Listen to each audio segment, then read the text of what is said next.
Quiero invitarle a abrir la Biblia ahí en Romanos capítulo número 3. Romanos capítulo número 3. Hoy vamos a considerar del verso 1 hasta el verso número 20, pero antes de revisar o de considerar este verso 1 al 20, yo quisiera que usted pensara en que hiciéramos hipotéticamente una competencia. Imagínese que citamos a las personas para que vengan a una competencia. La competencia va a ser que vayan nadando desde México hasta Japón. No sé si sería posible hacerlo, pero vamos a pensar hipotéticamente que así lo planeamos y que todavía hay personas que se atreven a presentarse a la competencia. Y se presentan tres clases de personas. La primera persona que se presenta no sabe nadar. La segunda es un tanto inexperto, pero digamos que está en calidad de intermedio. Y tenemos a un experto que también se presenta a la competencia. Nada más para que usted tenga una idea, la distancia entre México y Japón son 11,266 kilómetros. Y entonces, pues empieza la competencia y se lanza el que no sabe nadar. Y el que no sabe nadar empieza a caminar porque no sabe nadar, y tan pronto como llega al lugar en el cual sus pies no tocan el piso, se hunde, se ahoga y se muere. Y entonces va el tiempo para el que ya tiene algo de experiencia y empieza a nadar, y bueno, empieza a avanzar y a lo mejor avanza 3-4 kilómetros, pero después de 3 o 4 kilómetros siente la fuerza del mar, se siente tan cansado y entonces pues empieza a hundirse y también se ahoga. Y entonces viene el tercero, este sí es experto, este sí sabe nadar, y entonces él avanza un poquito más. Le vamos a conceder la posibilidad de que a lo mejor cientos de kilómetros, porque hay un récord de 2,865 kilómetros de una persona que nadó en el mar, solamente que iba apoyado y asistido por alguien, descansaba 12 horas, le daban de comer y le daban de beber. Este no fue en esas condiciones. Estamos en la hipótesis de que él se lanzó y dijo: yo voy a llegar hasta Japón. Pero él avanza cientos de kilómetros y después pasa exactamente lo mismo. Se hunde y se ahoga, se muere. Ahora, yo le preguntaría a ustedes, y a lo mejor les parece rara la pregunta, ¿cuál de los tres está más muerto?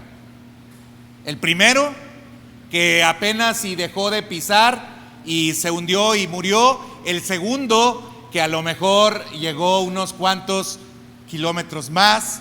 O el tercero, que avanzó demasiado. ¿Cuál estará más muerto?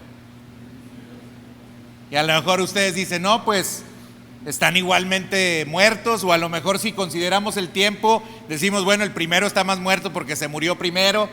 Pero en realidad los tres están en la misma condición, los tres están muertos. No importa si avanzaste unos cuantos metros, unos kilómetros o cientos de kilómetros, finalmente la condición es igual. Y el razonamiento no nos falla para poder llegar a esa conclusión, pero a veces sí nos falla cuando hablamos de otro tema. Por ejemplo, pensamos en el plano espiritual o en el plano moral. Y pensemos en una persona que es muy mala, muy pecadora. Luego pensemos en una persona que es medianamente mala. Y finalmente pensemos en una persona que es moralmente bastante aceptable y que peca de vez en cuando. Ahora, yo quiero decirles que la Biblia dice que la paga del pecado es muerte, y también la Biblia dice que sin santidad nadie verá al Señor. Y la pregunta que les tendría que hacer es similar a la que hice en el primer caso: ¿cuál de ellos estará más muerto espiritualmente? ¿El que peca mucho? ¿El que peca más o menos? ¿O el que peca de vez en cuando? Y si el razonamiento lo usamos de la misma manera como lo usamos en la primera ocasión, tendríamos que decir que los tres están igualmente muertos. Pero saben, no sé por qué cuando hablamos de la vida espiritual nos resistimos a creer que una persona que es más o menos buena no se vaya a ir al infierno. Nos resistimos a pensar que una persona que es correctamente moral pueda ir al infierno. Eso se nos hace difícil, e incluso yo quiero decirles que regularmente a nosotros se nos hace muy difícil pensar que vayamos a ir al infierno. Es más, en los funerales rara vez alguien se presenta para decir: esta persona se fue al infierno. Siempre decimos que todos se fueron al cielo y que todos están gozando plenamente de la presencia de Dios.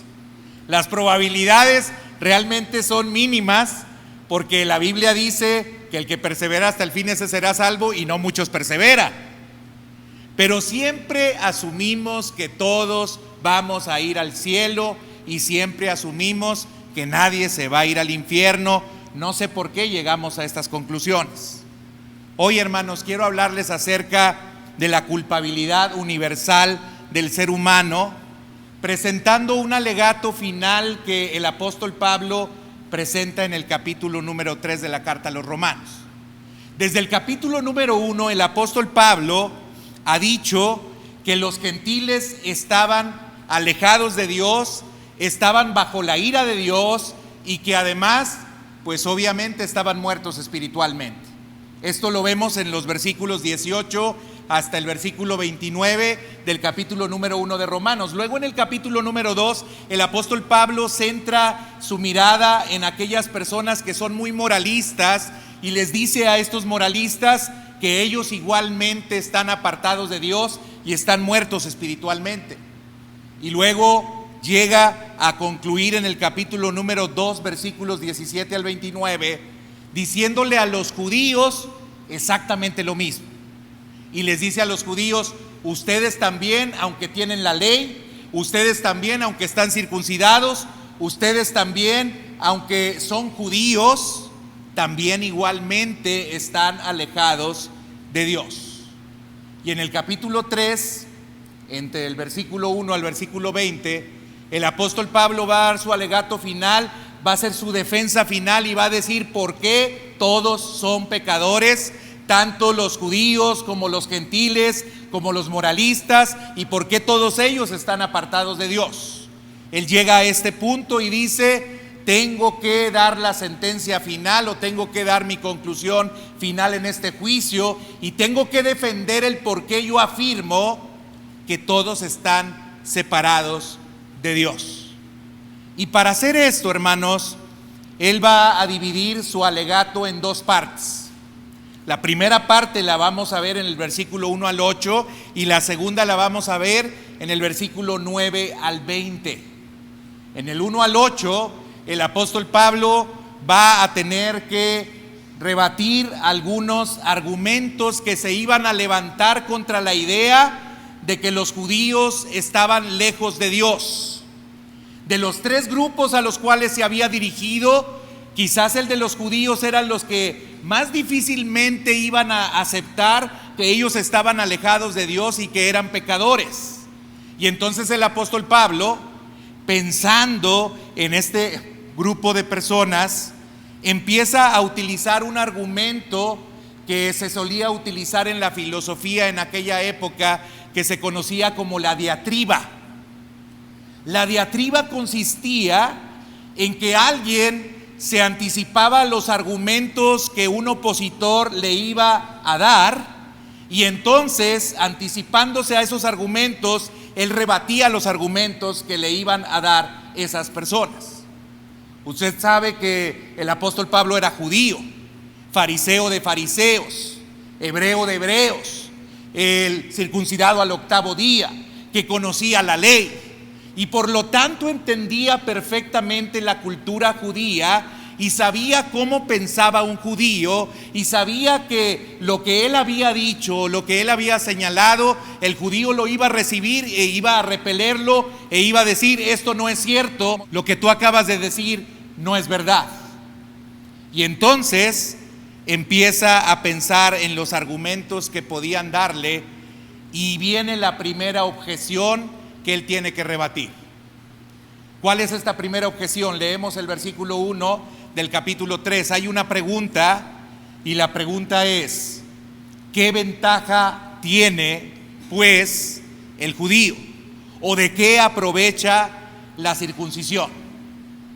El apóstol Pablo, a través de esta pregunta, se sitúa en la idea de que un judío se acerca con él y le dice a él: oye, entonces ¿de qué sirve que yo sea judío y de qué sirve que yo haya sido circuncidado si finalmente en nada me va a ayudar? Porque como dices tú, yo estoy en pecado y estoy apartado de Dios. Entonces, ¿por qué Dios nos eligió a nosotros? ¿O por qué Dios nos dio algunos mensajes a nosotros como pueblo de Israel? Porque seguramente ellos podían pensar en diferentes pasajes, como podría ser Éxodo 19:6. En Éxodo 19:6 podemos leer: y vosotros me seréis un reino de sacerdotes y un pueblo santo. Estas son las palabras que dirás a los hijos de Israel. En la declaración de fe, hermanos, del pueblo judío, se tenía que afirmar y se tenía que decir a todas las generaciones que ellos habían sido escogidos como un pueblo de sacerdotes y de gente santa. Pero ahora imagínense lo paradójico y contrastante que era que el apóstol Pablo decía: ni tu nombre, ni tu circuncisión, ni mucho menos el que conozcas la ley te hace salvo. Entonces cualquier judío podía preguntarse lo que le estaban preguntando, o se imagina Pablo que le están preguntando. Entonces, ¿qué ventaja tiene el ser judío? Porque hemos escuchado otros pasajes como Deuteronomio 10, 14 y 15, en los cuales también Dios le había dicho al pueblo de Israel: he aquí, de Jehová Dios son los cielos y los cielos de los cielos, la tierra y todas las cosas que hay en ella. Solamente de tus padres se agradó Jehová para amarlos y escogió su descendencia después de ellos, a vosotros de entre los pueblos, como en este día. Imagínense la contradicción para el judío. Pablo les está diciendo: ustedes no son pueblo aunque piensan que son pueblo. Ustedes no son salvos aunque piensan que son salvos. Pero ellos habían leído y habían escuchado todos estos pasajes, y por eso Pablo empieza a levantar un argumento en contra de esto que se podía preguntar el judío. Y entonces él responde: ¿de qué aprovecha o de qué aprovecha? Dice el versículo 1, y él contesta: mucho en todas maneras, primero ciertamente que les ha sido confiada la palabra de Dios. Es decir, Pablo les dice: sí les sirve de algo ser judíos, sí hay un privilegio en ser judíos, y el privilegio que ustedes tienen es que a ustedes se les confirió o a ustedes se les dio la ley. En el capítulo 1 hemos visto que los gentiles no tenían ley, sino que los cielos y lo creado había sido lo que Dios les había revelado para que se pudieran acercar a Él. Pero los judíos sí fueron privilegiados porque Dios les dio algo escrito. Pero aunque Pablo estaba explicando que ser descendientes físicos de Abraham sí les habilitaba en alguna forma o en alguna manera, no les habilitaba ni les confería automáticamente la salvación. Sí había una ventaja en que conocían la palabra de Dios, pero esta ventaja no tenía ningún valor si ellos no se apropiaban de las responsabilidades que Dios también les había dado, porque no solamente les había conferido privilegios, sino que les había dado algunas obligaciones. Hay un poeta que se llama William Cowper que escribió y que decía en relación a los judíos: ellos y solo ellos entre toda la humanidad recibieron la transcripción de la mente eterna. Les fueron confiadas sus propias leyes cinceladas y se constituyeron en guardianes de su causa. Suyos fueron los profetas, suyo el llamado sacerdotal y suyo por nacimiento el Salvador de todos nosotros. Todos esos privilegios los tuvo Israel, pero saben, trágicamente los judíos tenían su atención tan enfocada en los privilegios que se olvidaron de las responsabilidades. Y hay muchos ejemplos en la Biblia de esto, hermanos. Por ejemplo, en el segundo libro de Crónicas, en el capítulo número 34, a pesar de que la ley les había sido dado a los judíos y la debían de guardar, pues en segunda de Crónicas se dice que encontraron los rollos que se les habían perdido. Es decir, el pueblo de Israel ni siquiera por un tiempo bastante prolongado tuvo a su mano la ley, ni conocía la ley, sino hasta que el rey Josías mandó buscar esos rollos e hizo que el pueblo nuevamente se volviera a Dios y aprendiera de la ley. Y aquí, hermanos, podemos ir haciendo algunas aplicaciones, porque a lo mejor usted dice, bueno, estamos hablando del argumento de los judíos, pero ¿cómo lo aplico yo a mi vida? Pues de la misma manera que los judíos, hermanos, a veces piensan solamente en sus privilegios, también nosotros como cristianos solamente pensamos en nuestros privilegios. Y nosotros creemos que tan solo por asistir a un lugar, creemos que tan solo por pertenecer a una denominación, entonces nosotros ya somos salvos, pero se nos olvidan las responsabilidades y las obligaciones que nosotros hemos adquirido.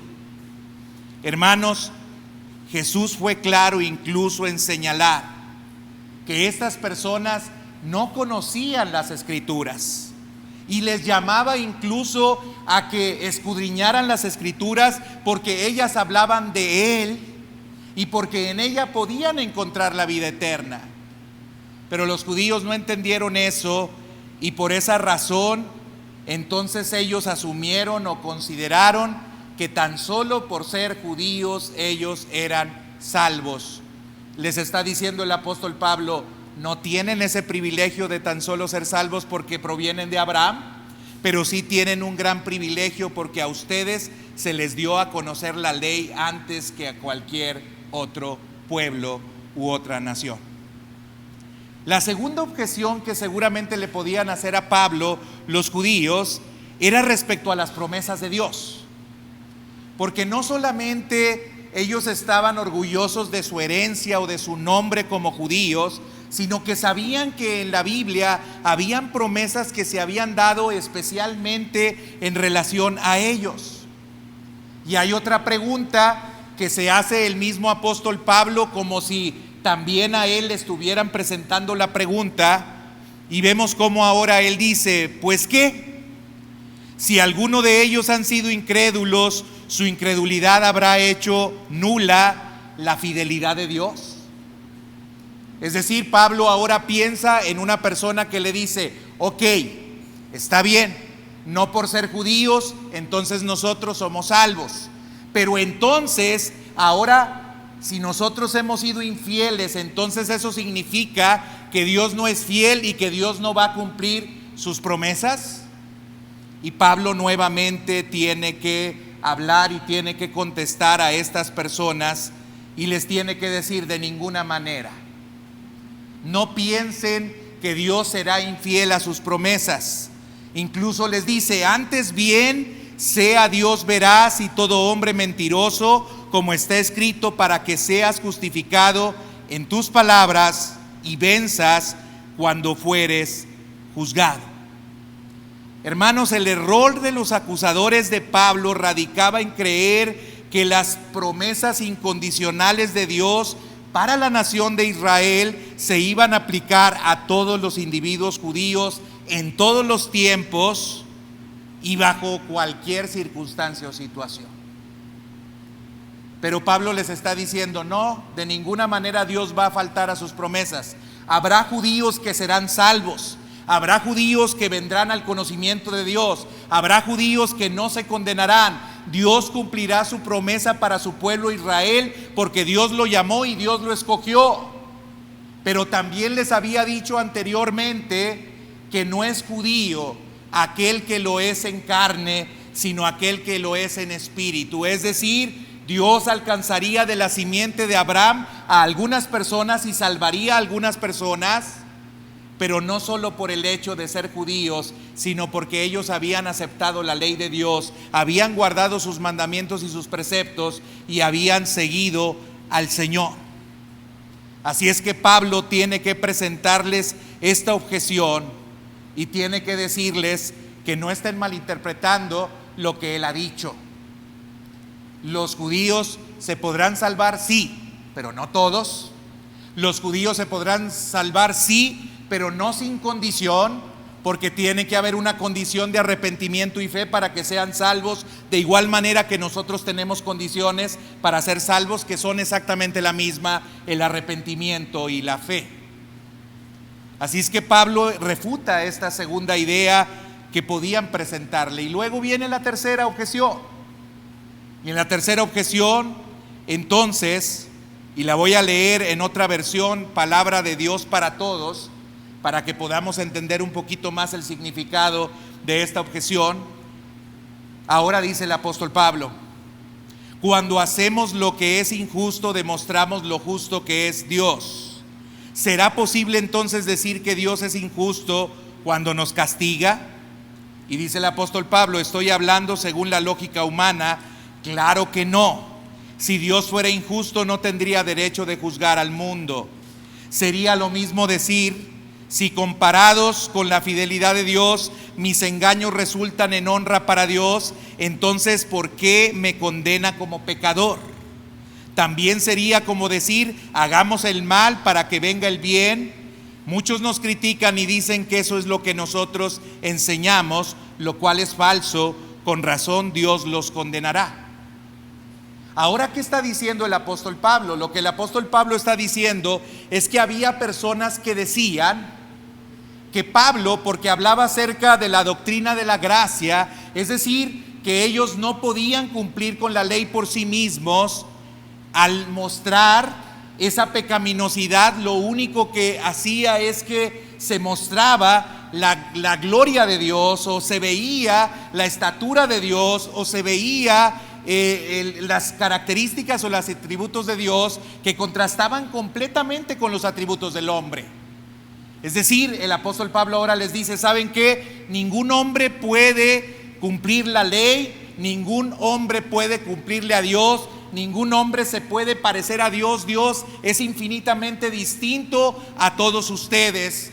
Y entonces el apóstol Pablo decía que había algunos que habían aprovechado eso y entonces empezaban a decir: oye, Pablo, entonces, si lo que nosotros hacemos y nuestros pecados manifiestan o expresan la gloria de Dios, entonces ¿por qué Dios nos va a condenar a nosotros si finalmente está sirviendo para algo bueno el que nosotros estemos pecando? Pero Pablo les dice: se equivocan, yo jamás he enseñado esto, ni he dicho esto. Y por eso van a ser condenados, porque están hablando y están poniendo palabras en mi boca que yo jamás he dicho. Incluso aunque no da argumento aquí el apóstol Pablo para decir por qué él no había dicho esto, más adelante, cuando él habla acerca de la gracia, él también lanza una pregunta y él también dice: entonces ¿pecaremos para que la gracia de Dios sobreabunde? Y él mismo responde y dice: ninguna manera. La gracia de Dios no es un permiso para pecar. No malentiendan, judíos, y piensen que porque ustedes no pueden cumplir la ley, yo les estoy diciendo que no deben de cumplir con ella. Pero el medio a través de la cual lo van a cumplir no es a través de sus fuerzas, sino a través de la operación de Dios y del poder de Dios en sus vidas. De esta manera el apóstol Pablo, en los primeros 8 versículos, hermanos, tiene que contrarrestar las objeciones que los judíos iban a hacer para los argumentos que él había presentado. Y tiene que derribar estas objeciones porque era necesario que los judíos entendieran, hermanos, que ellos no podían ser salvos tan solo por herencia, tan solo por nombre, tan solo por ser circuncidados o tan solo por haber recibido la ley. Ellos, al igual que todas las demás personas, estaban condenadas y estaban alejadas de Dios. Y si esto era poco, el tumbar los argumentos o las objeciones, entonces Pablo tiene que ser todavía más claro a partir del versículo número 9. Y aquí empieza el apóstol Pablo a describir la culpabilidad de todos los hombres. Y vean lo que dice ahora el apóstol Pablo: ¿qué pues? ¿Somos nosotros mejores que ellos? En ninguna manera. pues ya hemos acusado a judíos y a gentiles que todos están bajo pecado. Ahora sí, Pablo, después de derribar esos argumentos o esas objeciones, ahora se centra en concluir y en dar su alegato final y decir: todos son pecadores. Gentiles, moralistas, judíos, son pecadores y necesitan de Dios. ¿Y qué es entonces lo que empieza a hacer Pablo para probar que somos pecadores? Pablo empieza a probar a través de una serie de citas bíblicas que era común entre los rabinos de aquella época hacer.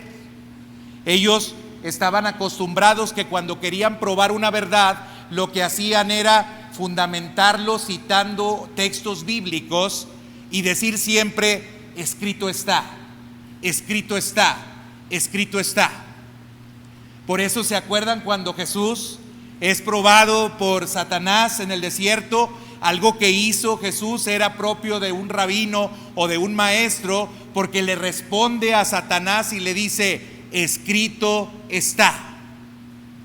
Bueno, ahora Pablo solamente una vez dice escrito está, pero luego empieza a utilizar una serie de textos bíblicos que particularmente se encuentran en el libro de los Salmos para afirmar que el hombre, cualquiera que éste sea, el ser humano, cualquiera que éste sea, está apartado de Dios.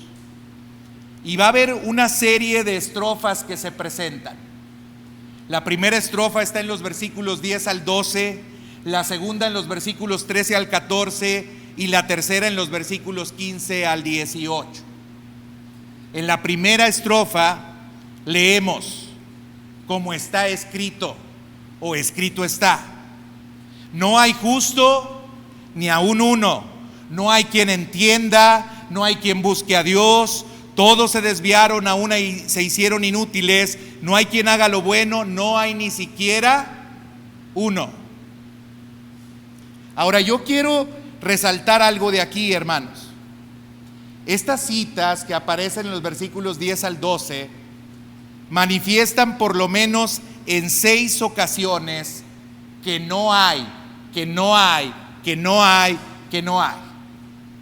Es decir, Pablo quiere ser muy enfático, que aunque alguno todavía se resistiera a creer que es malo, que aunque alguno se resistiera a creer que estaba apartado de Dios, que aunque alguno creyera que él no era tan malo, no había ni siquiera uno solo, ni uno solo, por más perfecto que se creyera, que estaba exento de la gloria de Dios o estaba apartado de la presencia de Dios. No hay justo ni aun uno, no hay quien entienda, no hay quien busque a Dios. Todos se desviaron, a una se hicieron inútiles, no hay quien haga lo bueno, no hay ni siquiera uno. Y esto que está declarando el apóstol Pablo, hermanos, tenía su fundamento en el Salmo 14, versículo 1 al 3, y también en el Salmo 53, versículo 1 al 3. Por eso, como un rabino, él recuerda esos pasajes en los Salmos y dice: ustedes son culpables y todos son culpables, porque escrito está en el Salmo 14, 1 al 3, porque escrito está en el Salmo 53, del 1 al 7, y porque escrito está en Eclesiastés 7, 20, lo que yo les acabo de referir o lo que yo les acabo de decir. Hermanos, esto contrasta mucho con lo que la mayoría de las personas piensan. Incluso en la filosofía hay personajes que contundentemente han dicho que por naturaleza el ser humano es bueno, como es el caso de Sócrates. Sócrates decía y sostenía que el ser humano era bueno por naturaleza y que la maldad era producto de la ignorancia y de la falta de conocimiento. También lo dijo Juan Jacobo Rousseau, que cambió por completo también algunas de las teorías educativas, porque siempre se pensaba que el hombre era malo y por eso entonces decían que solamente con sangre la letra entraba, y por eso había en aquellas épocas la costumbre de que si alguien se equivocaba al escribir le daban un reglazo. Pero Juan Jacobo Rousseau decía: no, El ser humano por naturaleza es bueno y es el contrato social, decía Juan Jacobo Rousseau, es decir, son las leyes las que hacen que el hombre se convierta en malo. De manera natural el hombre así haría lo bueno, pero cuando el hombre se ve enfrentado, confrontado con ese contrato social, entonces el hombre empieza a hacer cosas malas, pero por naturaleza, decía él, el hombre era bueno. Y hermanos, yo quiero decirles que en este tiempo todavía sigue habiendo psicólogos, todavía sigue habiendo consejeros, y lo que es más triste, todavía sigue habiendo líderes religiosos que se empeñan en decirnos que nosotros somos muy buenos. Y nos gusta más escuchar esto. Lo que Pablo está diciendo, y ahora dicho por mí, no es agradable. Que Pablo esté diciendo que no hay ni uno bueno, que no hay ni quien entienda, que no hay ni un justo, no es algo que nos haga sentirnos cómodos, pero sí nos hace sentir cómodos el pensar o el creer que somos buenos desde que nosotros nacemos, que a lo mejor las condiciones de vida son las que van apartándonos de Dios, que a veces las necesidades que nosotros tenemos nos van apartando de Dios. Por eso, bajo esta filosofía, hermanos, hay alguna tendencia y hay algún pensamiento que dice que el ser humano puede corregir la condición en la cual se encuentran si mejoramos las condiciones en las cuales el ser humano vive. De hecho, hermanos, este es el supuesto sobre el cual descansa la cuarta transformación en México. Usted ha escuchado que la filosofía del actual presidente es que el hombre es bueno y que lo que necesita hacer es simplemente mejorar las condiciones de vida, porque hay mucha desigualdad económica y social, y al desaparecer esa desigualdad económica y social e igualar las condiciones de vida de las personas, entonces por naturaleza el hombre será bondadoso, ya no robará, porque ya no tiene necesidad de robar, ya no asesinará, porque no tendrá necesidad de aliarse con grupos delictivos para poder sustentar las necesidades más elementales o básicas que él tiene. Hermanos, esto descansa en la idea de que el hombre es bueno, pero el hombre no lo es. Ahora, con eso no quiero decir que esté mal que él esté buscando la justicia social, porque la justicia es algo que la Biblia enseña y que Dios nos llama a buscar y a procurar. El error no está en que busque acabar con la desigualdad social.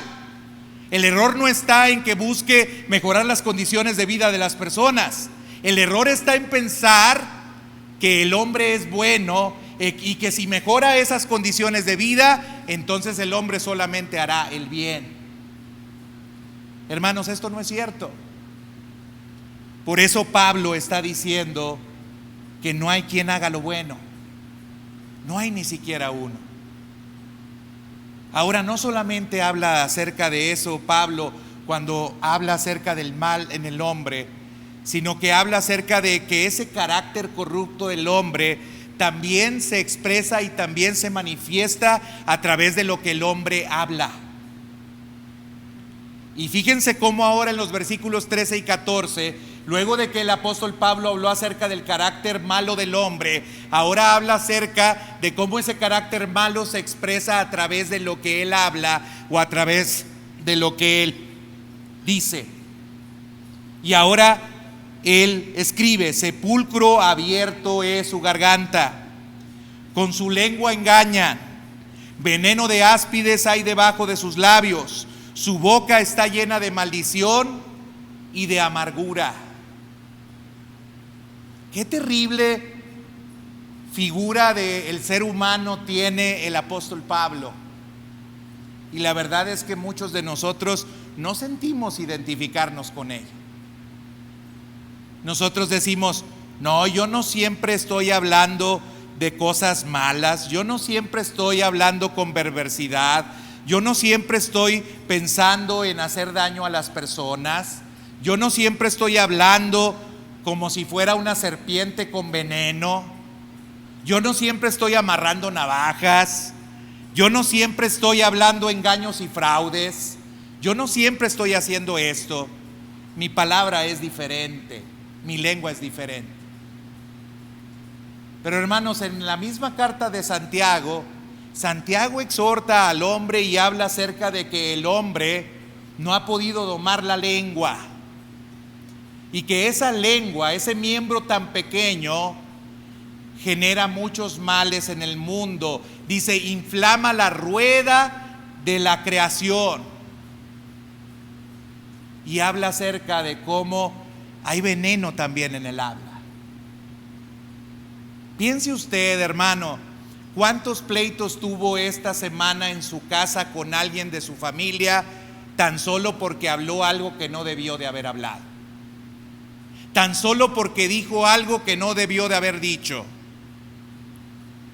¿Cuántos problemas se metió usted en su trabajo por haber hablado algo que no convenía haber hablado o por haber revelado alguna cosa que no debió de haber dicho jamás? La lengua, hermanos, lo único que hace es evidenciar lo que somos nosotros. Por eso también Jesús dijo, el hombre bueno, del buen tesoro del corazón saca lo bueno, mas el hombre malo, del mal tesoro del corazón saca lo malo, porque de la abundancia del corazón habla la boca. Lo que hablamos evidencia nuestro carácter, hermanos. Lo que hablamos evidencia cuál es nuestro corazón. El Salmo 107 dice, debajo de su lengua hay vejación y hay maldad. El Salmo 140 versículo 3 dice, aguzaron su lengua como la serpiente, veneno de áspid hay debajo de sus labios. La Biblia no nos presenta una figura muy agradable del ser humano, hermanos, aunque a nosotros nos resulte difícil identificarnos con ella. En los versículos 15 al 17, el apóstol Pablo, después de haber hablado de la garganta, de la lengua, de los labios, de la boca, ahora él refiere cómo los pies sirven para llevar a cabo conductas que son de acuerdo con lo que nosotros hablamos.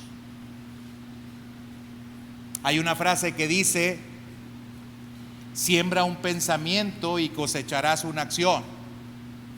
Bueno, aquí la idea sería más o menos, siembra una palabra, que la palabra es la expresión de nuestro pensamiento, y vas a cosechar una acción, vas a llevar a cabo una conducta. Lo que tú hablas es lo que tú vas a terminar haciendo. Y esto es lo que ahora justamente el apóstol Pablo está refiriendo. Dice, sus pies se apresuran para derramar sangre. Quebranto y desventura hay en sus caminos y no conocieron camino de paz. En otra traducción dice, están siempre listos para herir o para matar. Donde quiera que van causan destrucción y tristeza. No conocen el camino que lleva a la paz. Todo eso está diciendo el apóstol Pablo en relación a la condición del ser humano, hermanos. Y escúcheme bien, si no entendemos nosotros que esa es la condición del ser humano, hermanos, el evangelio no tiene ninguna relevancia ni ninguna importancia. Si usted puede por su propia cuenta ser bueno y por naturaleza es bueno, el evangelio, hermanos, no es ninguna buena noticia ni serviría absolutamente para nada. El predicar el mensaje de salvación no tendría ningún sentido si usted es bueno. Por eso usted tiene que saber y tiene que comprender que, hermano, la condición de nosotros sin Cristo, La condición de nosotros sin Dios es esta que se está describiendo en los versículos 9 hasta el versículo número 17 que acabamos nosotros de leer. Si no, hermanos, no tiene sentido estar aquí. Y no tiene sentido el mensaje que Cristo vino a anunciar. Cristo vino, hermanos, para anunciar el año agradable de salvación. Cristo vino para liberar a los cautivos. Cristo vino para sanar a los quebrantados de corazón. Cristo vino para salvar a aquellos que se encontraban oprimidos. Y usted se preguntará, ¿oprimidos de qué? ¿Librarnos de qué? ¿Salvarnos de qué? ¿Ayudarnos de qué? Pues de la condición en la cual estábamos. Estábamos muertos en nuestros delitos y pecados. Estábamos sin Cristo. Estábamos ajenos a la ciudadanía de Dios. Éramos por naturaleza hijos de ira. Así lo dice la carta a los Efesios. Y por eso ahora el apóstol Pablo aquí en Romanos vuelve a la carga y nos vuelve a decir cuál es la condición en la que nosotros estamos, y eso evidencia la gran necesidad que nosotros tenemos de Jesús, hermanos. Usted necesita a Cristo, yo necesito a Cristo. Y quien no entiende esto, hermanos, o quien no quiere identificarse con este grupo de pecadores, es entonces como aquel nadador que alcanzó a cubrir los 100 kilómetros, pero se hundió también y se murió también en el mar.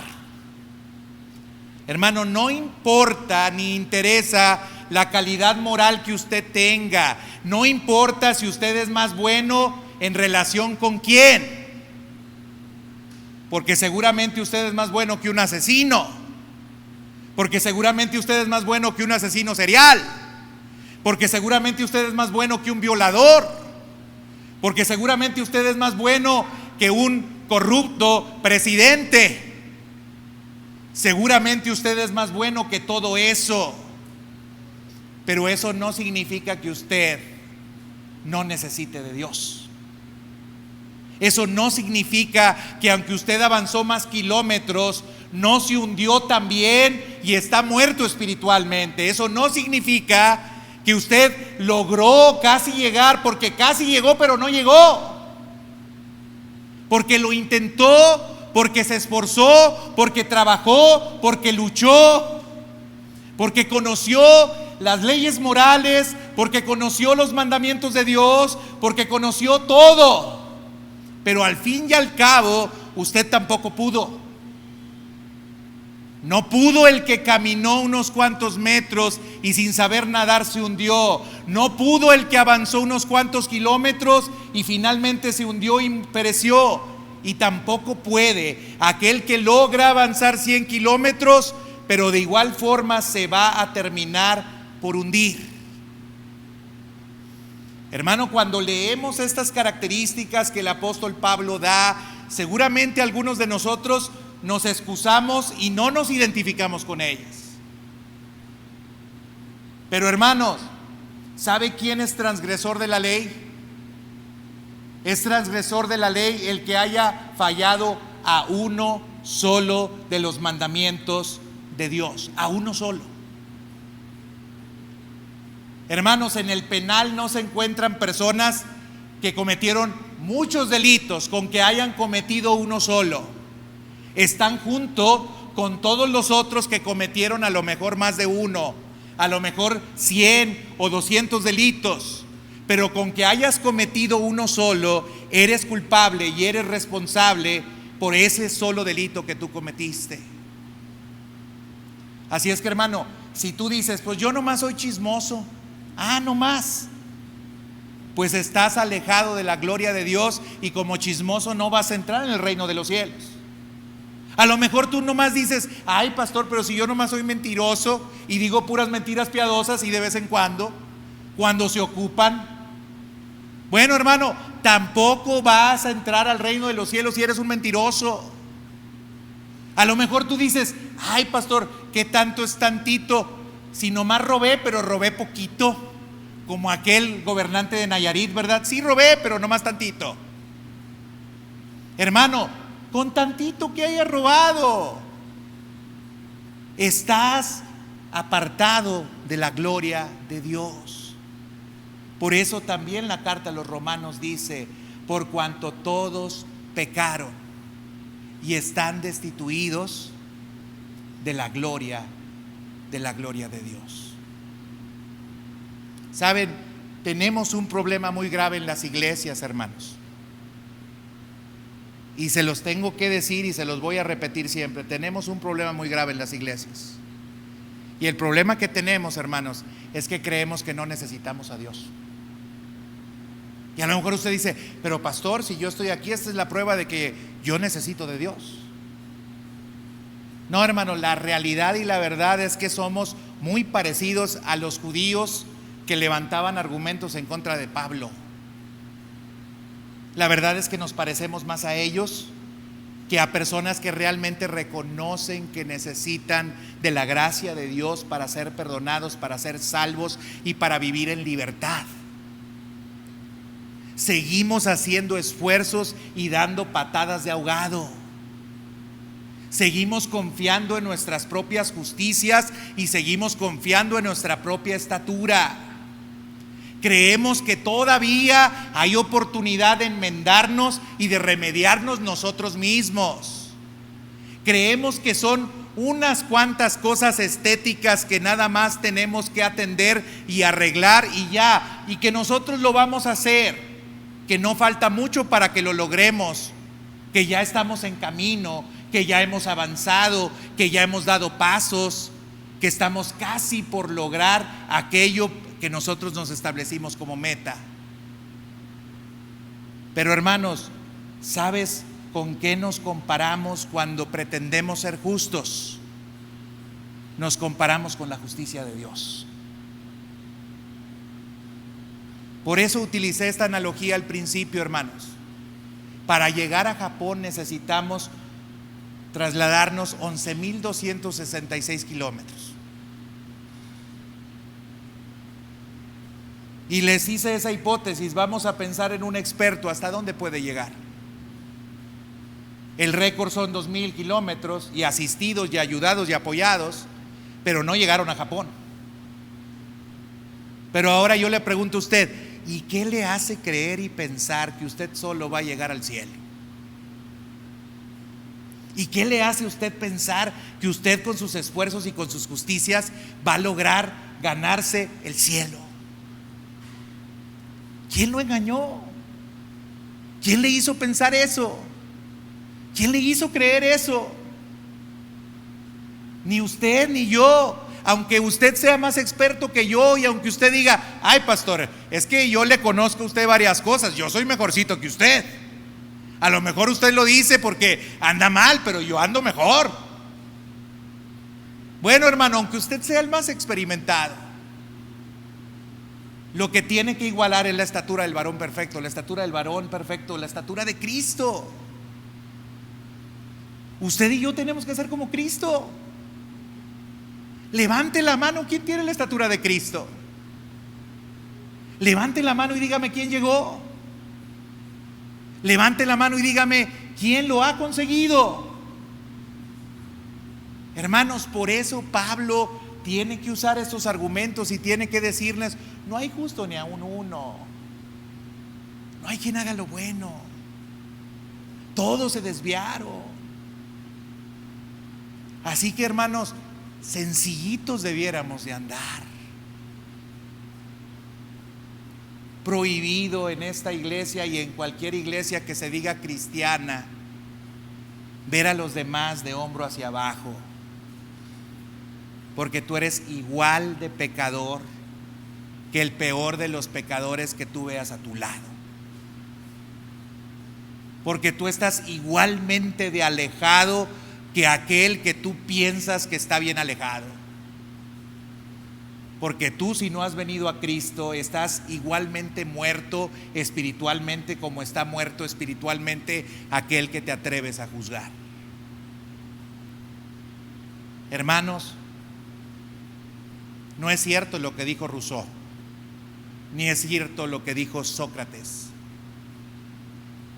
ni en las comunidades en las cuales se ha procurado justicia e igualdad se ha logrado conseguir erradicar el mal. En cualquier país al que usted vaya, aunque sea país de primer mundo, van a encontrar robo, van a encontrar asesinato, van a encontrar violencia, van a encontrar rapiña, van a encontrar tantas cosas. Porque en esencia la naturaleza del ser humano es mala y lo único que puede cambiar esa naturaleza es la presencia de Dios en nuestras vidas. Y la pregunta que nos tendríamos que hacer es: ¿Cristo habita en nosotros y nos ha dado vida? Póngase de pie y vamos a orar, y en su oración platíquenlo con Dios.